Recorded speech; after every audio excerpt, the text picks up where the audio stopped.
que mu nekk ay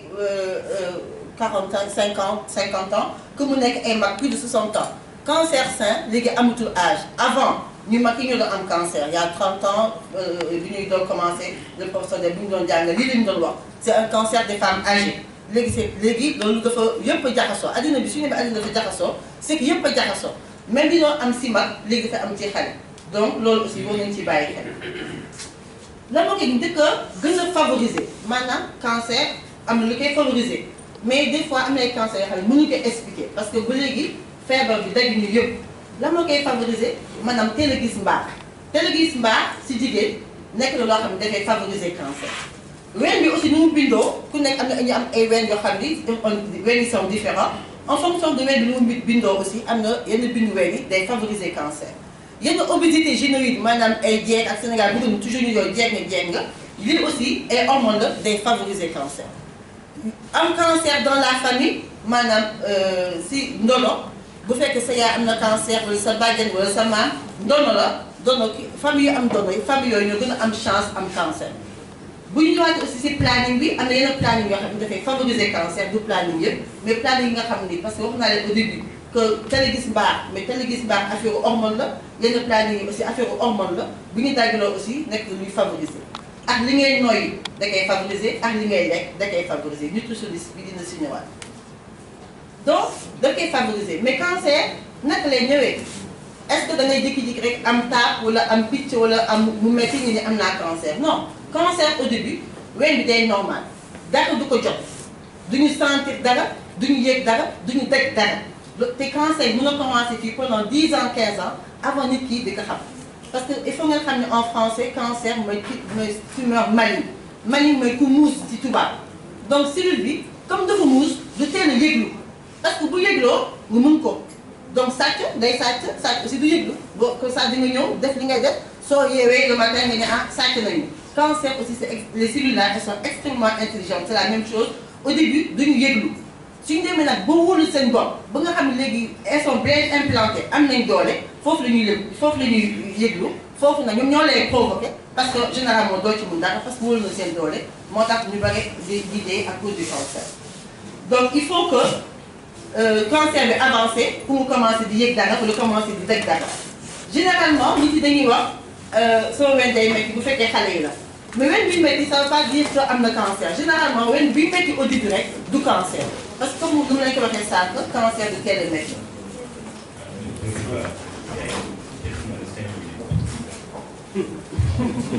il faut déduire tout ce que j'ai à dire. donc signes yi bari na maanaam nit ki dafay tàmm di xool weenam affiche bi mu ngi ci biti di xool weenam pour xam est-ce que am na ay modification au niveau de la peau est-ce que ween yi ñoo bokk taille est-ce que ween yi ñoo bokk position est-ce que ween yi am na dond yooyu mooy si nga xam ni mooy cancer est-ce que tuuti mu ngi sotti ndox yow tout ça wala est-ce que sidit bi ñuy xeex dinañ gis seen sidit est-ce que sidit bi mu ngi génn bu baax loolu ce sont des signes nga xam ni signes yooyu mooy indi cancer mais ñun tey dañu ne bëgguñu signes yooyu am. bëggatuñu HPR dafa ni dafa bëgg bokk ci ñi nga xam dañ koy xeex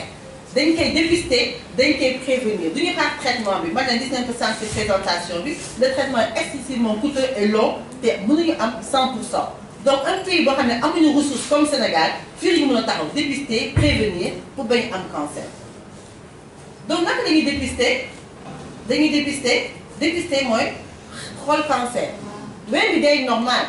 maanaam yow da ngay dem di xool nan ngay aar sa bopp balaa ween si sa bopp si boppam am benn lésion boo xam ne da ngay obligé yóbbu ko loolu nga am sa xel ni xaaral ma yóbbu ko balaa ween bi di ma yóbbu parce que soo toogee ween di la yóbbu ween amul xel di la yóbbu quand même c'est un peu dommage. dañ koy examiner ñaari façon dépistage moo am benn bi c'est l'examen des seins ça peut se faire chez médecin bi dem si médecin bi une fois par an examiner ween bi mais lu gën a am solo mooy autopalpation. mooy maanaam jigéen bi ci boppam moom mooy xool weenam loolu daf ko war a mun une fois tous les 3 mois une fois tous les 6 mois une fois par an jar nga ko def chaque mois parce que bu fekkee normal le mois bi mois prochain day normal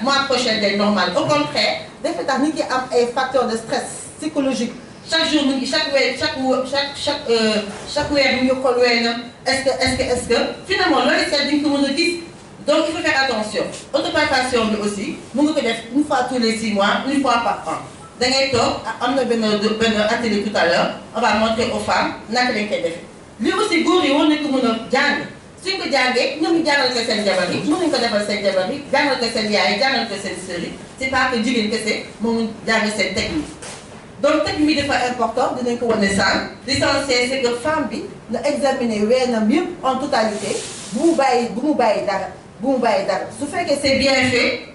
fait jeex na teg na sa buntu armoire doo ñëw sa bureau ñëw est-ce que teg naa sama buntu ñëw sa oto est-ce que teg naa sama buntu est-ce que lii est-ce que non dañ koy def mu baax tu sais que tu l'as bien fait et après on passe à autre chose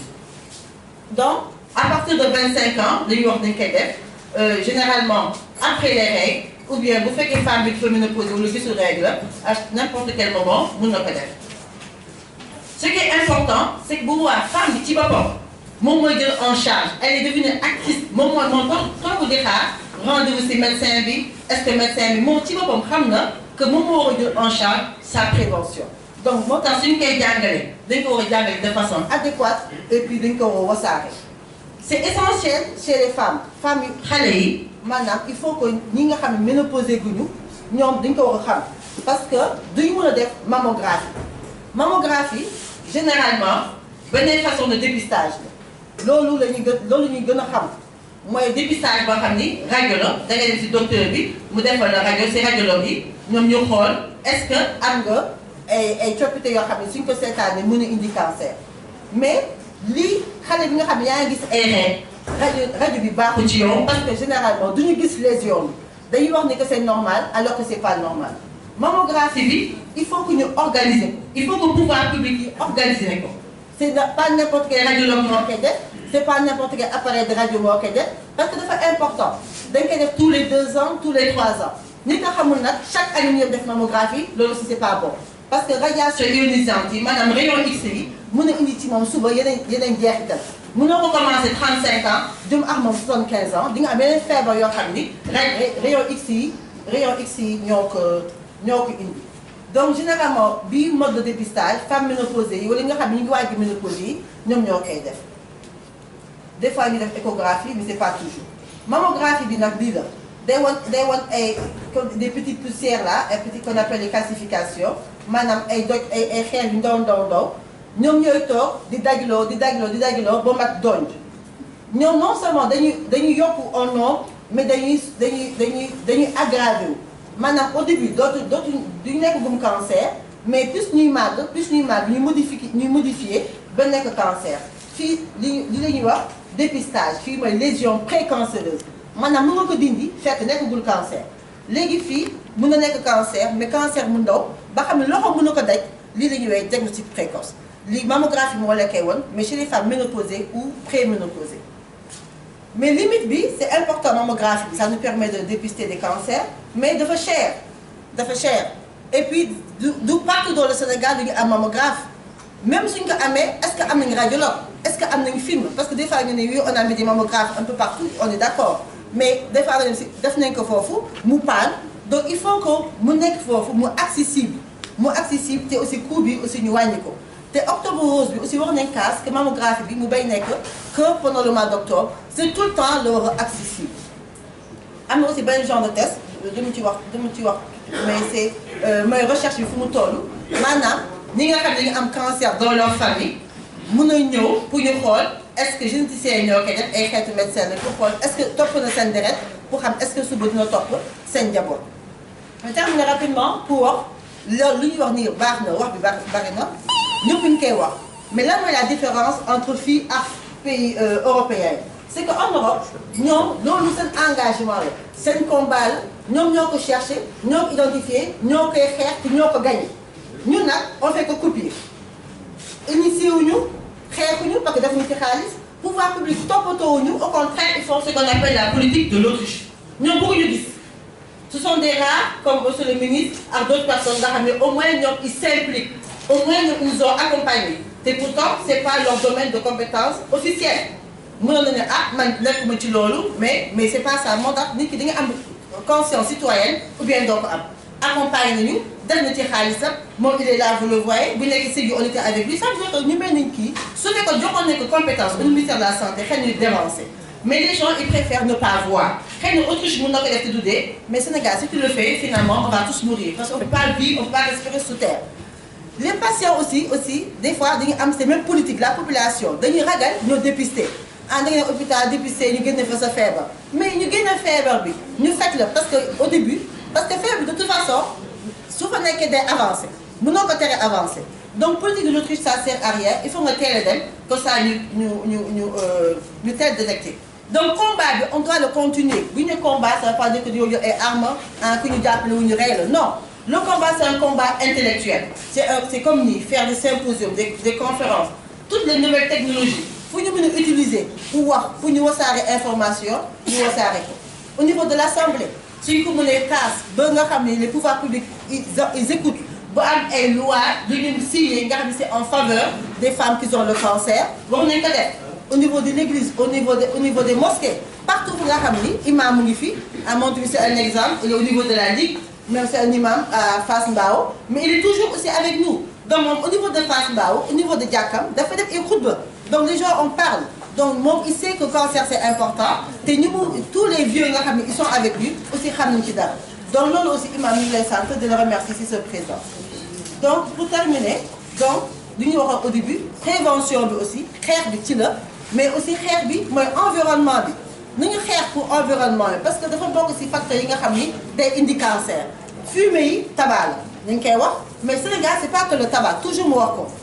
dañuy arrêter de copier en Europe ils disent le tabac parce que ils ont que le tabac ils ont pas ces poussières là en Europe amatul ces usines qui empêchent l'atmosphère amatul les carapaciques non amatul donc nous on doit se battre pour toutes les fumées il faut que nous spécifier te ñu approprier les combats. L'alimentation, là, monsieur le ministre, parce que mon livre est sa spécialité, c'est que aussi le lait, on a une cancer. Mais quand tu prends des fruits, des légumes et tout, c'est bien de les manger, mange des fruits. Mais pas de fruits et lait. Vous faites des fruits, vous avez modifié, vous avez fait des pommes et lait, vous faites que goyave et lait, aussi le lait, tu bois des colorants alimentaires. Donc, il veut un taureau de 500 kg, 600 kg, modifier génie, il y a un génie, souvent on va faire aussi le lait. Donc, c'est combattre, les gens ils doivent savoir ce qu'ils mangent pour éviter d'avoir le cancer. Pour se battre aussi pour la recherche. Il faut que nous financions les recherches. Parce qu'avant, 9 femmes sur 10 mouraient à cause du cancer en Europe. Maintenant, 9 femmes sur 10 guérissent du cancer. Recherche du moyen que permettre, et permet même au niveau, en ce moment en Europe, ils ont même une recherche pour savoir si derrière pour savoir est-ce qu'il y a un arrêt de cancer du sein. Donc, j'ai fini là. Je